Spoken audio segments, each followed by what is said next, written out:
Anxiety, its meaning, effects, and the cause for therapy. Anxiety is a condition that causes feelings of worry or fear, and these feelings can disrupt an individual's normal life. There are a few types of anxiety disorders, such as generalized anxiety disorder, panic disorder, social anxiety disorder, separation anxiety, selective mutism, and medication-induced anxiety disorder, and specific phobias such as agoraphobia. Many people struggle with mental health issues and don't know which or how to fix them. It is important to create awareness for them. Symptoms of anxiety include stress that's out of proportion to the impact of an event and the inability to set aside worry and restlessness. Other prominent symptoms include nervousness, a sense of impending danger, panic, or doom, increased heart rate, hyperventilation, sweating, trembling, feeling weak or tired, trouble concentrating or thinking about anything other than the present worry. Anxiety is the body's natural response to stress. It's a feeling of fear or apprehension about what's to come. On the first day of school, going to a job interview, or giving a speech may cause most people to feel fearful and nervous. If left unchecked, a lot of the stress we encounter in our day-to-day activities can deteriorate to worse conditions. The following chapters explore the concept of anxiety, its causes, and treatment. Many people work under anxiety triggers unknowingly, and Dr. Duff has weighed in on this issue and provided much insight needed to detect, manage, and realistically avoid the condition.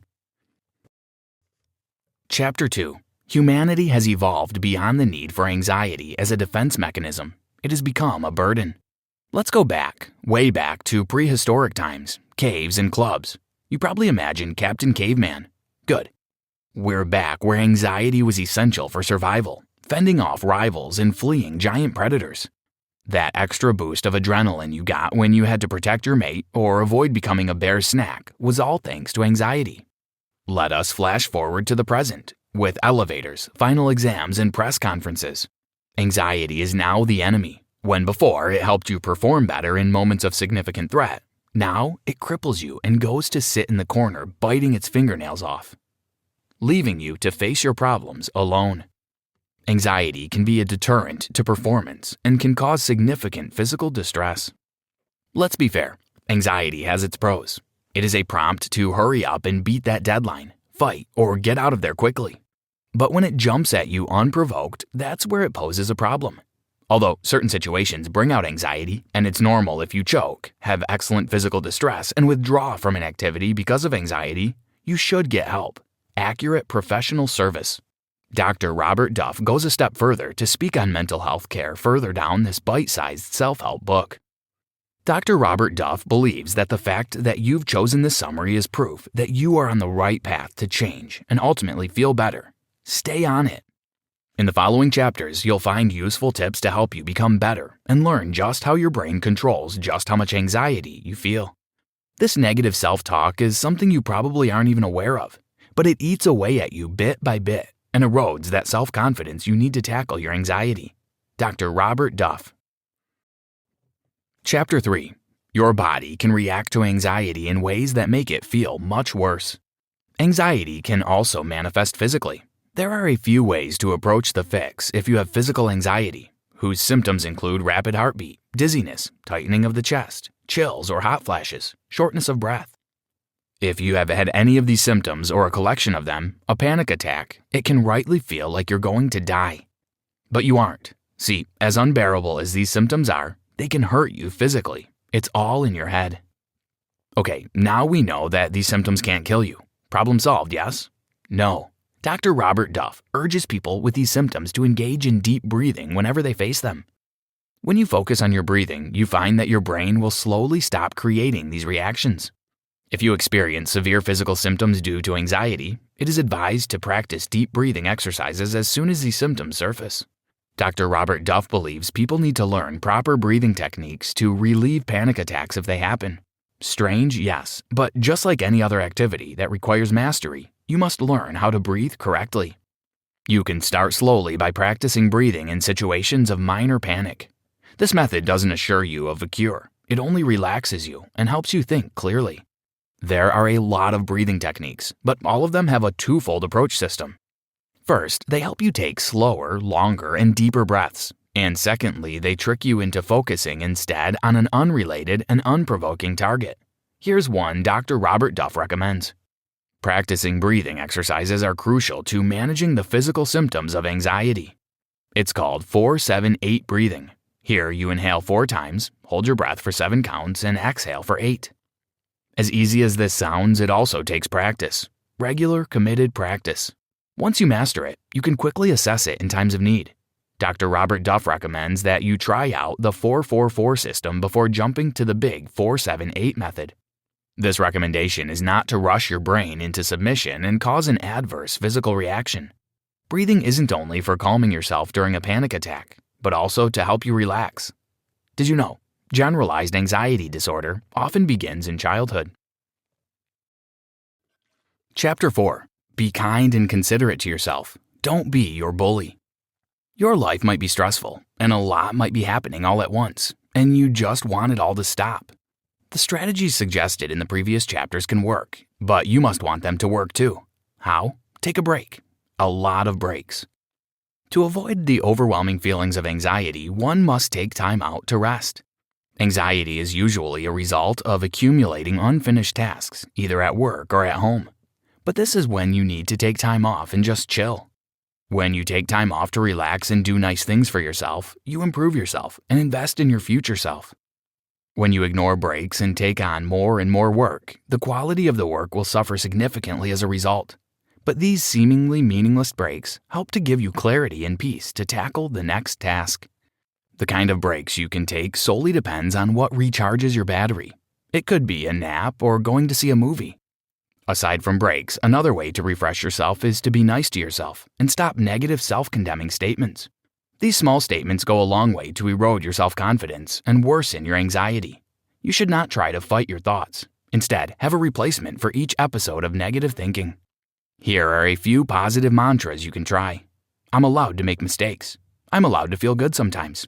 Anxiety has no power over me. I don't like these feelings, but they won't hurt me. I'm going to be all right. All these statements are great, but irrelevant if you don't treat yourself well. Don't drink too much alcohol. And of course, drink more water, get more rest, loads of sleep. You are advised to treat yourself with care and make intentional moves good for your health. This ensures you live a healthy, wholesome life. It may interest you to know that sleep is essential to learn new skills. Your brain forms and establishes new memories and habits for future use while you sleep. These valuable anxiety go-away skills can be better ingrained in your time off. Great, right? Chapter 5. Technology is excellent, but sometimes it can also worsen your anxiety. Technology has done a great deal of good in the advancement of mental health treatment. Anxiety isn't left out. There are a host of newfangled ways to help manage it. But with every good side, there's usually an equal and opposite consequence, and Dr. Robert Duff explains how technology can be bad for anxiety in this section. Technology indeed makes life much easier. It puts the world at your fingertips.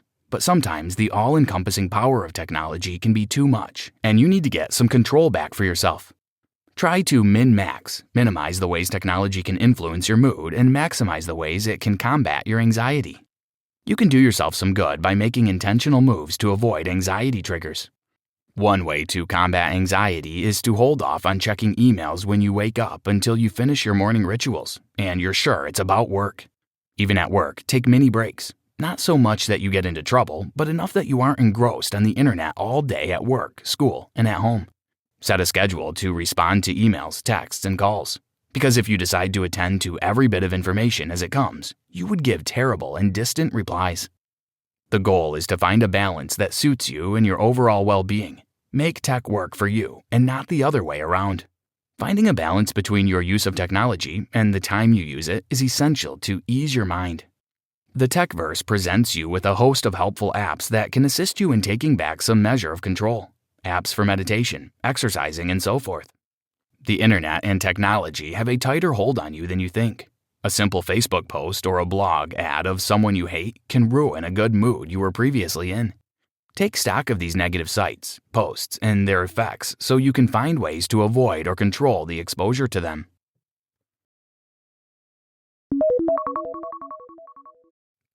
Chapter 6. Anxiety isn't going to just go away like magic, but you will get better. You're probably curious how to permanently fix anxiety.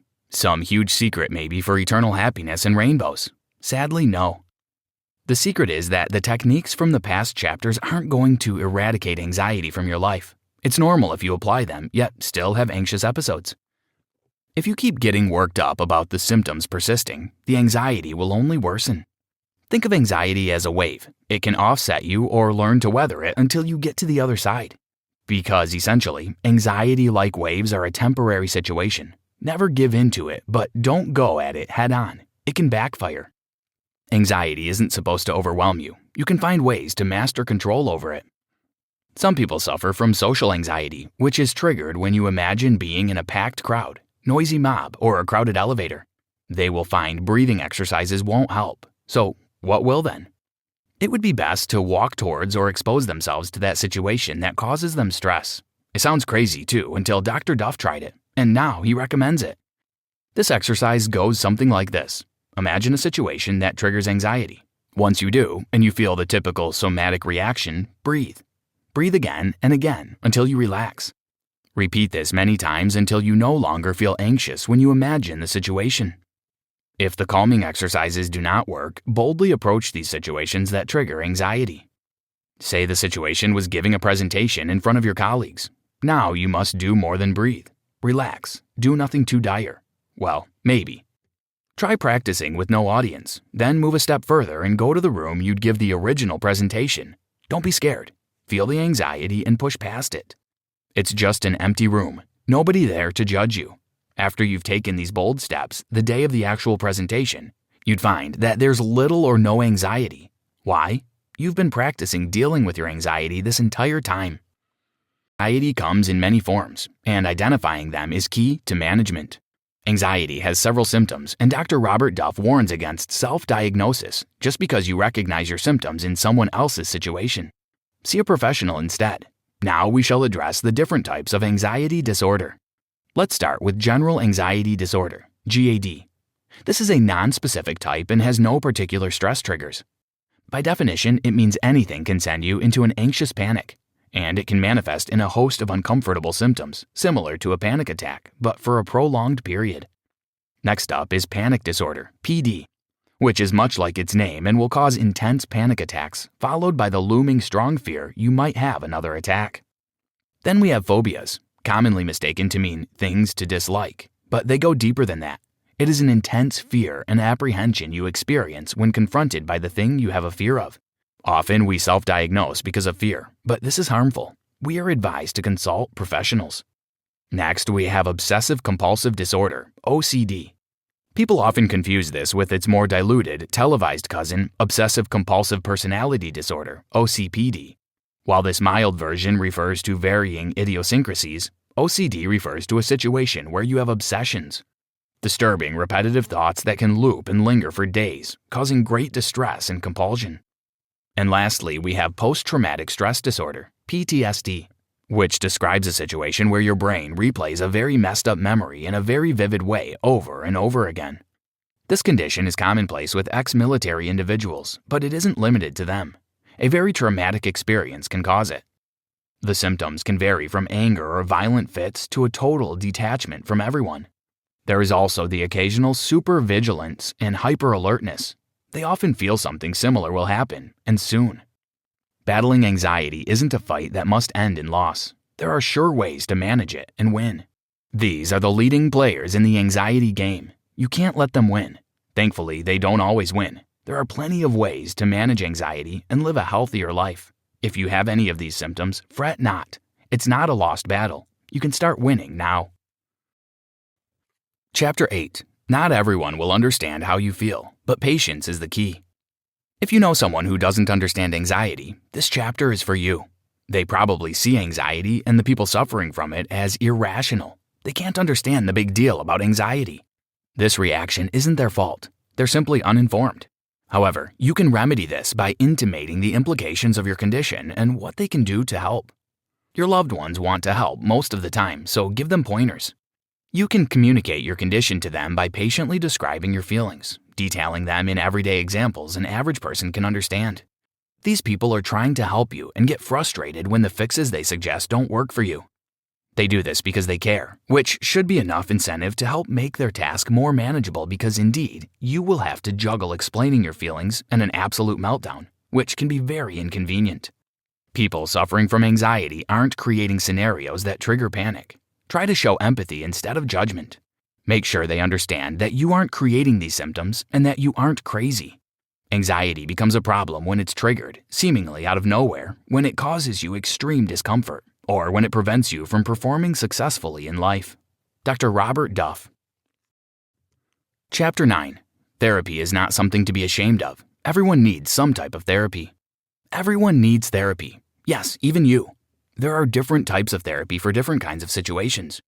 A behavioral-oriented therapist investigates the physical responses to your anxiety and helps you unlearn them.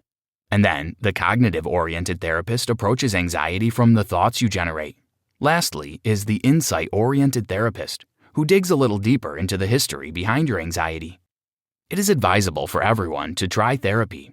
There is a stigma that it is for crazy people, but this is false. These aren't the only kinds of therapists, and not all therapists are good at their jobs. As such, you should always feel free to explore until you find the one that best suits you. Don't let one bad experience stop you from trying therapy again. Therapeutic solutions exist for whatever form of anxiety you're suffering. Always remember that nobody is above help. You can't do everything on your own. Seek professional help. Another resource apart from therapy is medication. Taking medicines won't shrink your brain or turn you into a zombie. Medicines aren't likely to immediately fix your problems either, but they are essential to help the work of the therapist move along smoothly. The constituent chemicals are slowly adjusting your brain to cope with the anxiety, and in combination with therapy, you can slowly move towards a point where you need neither a pill nor a shrink to slay at life. You can use medication to help along with the therapy, but only at the advice of your therapist.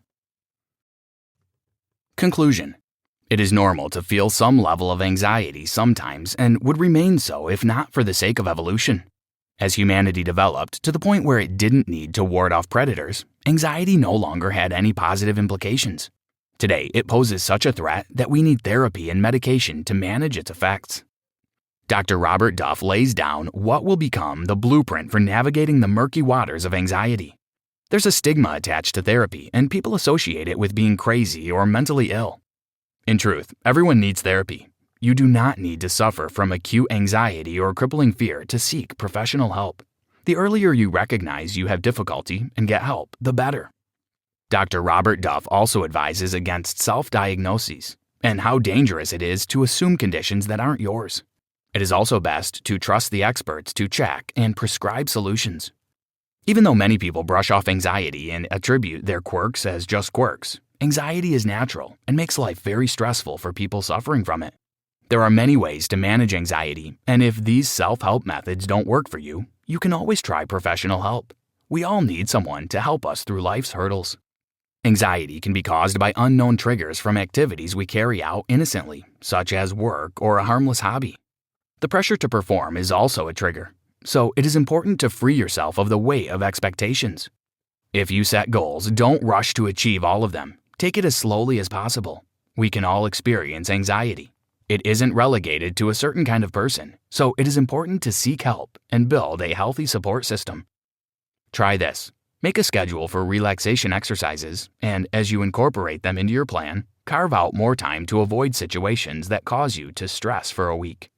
Add as many weeks as you feel is enough for you to find your balance. Meditation and visualization are powerful relaxation exercises to try.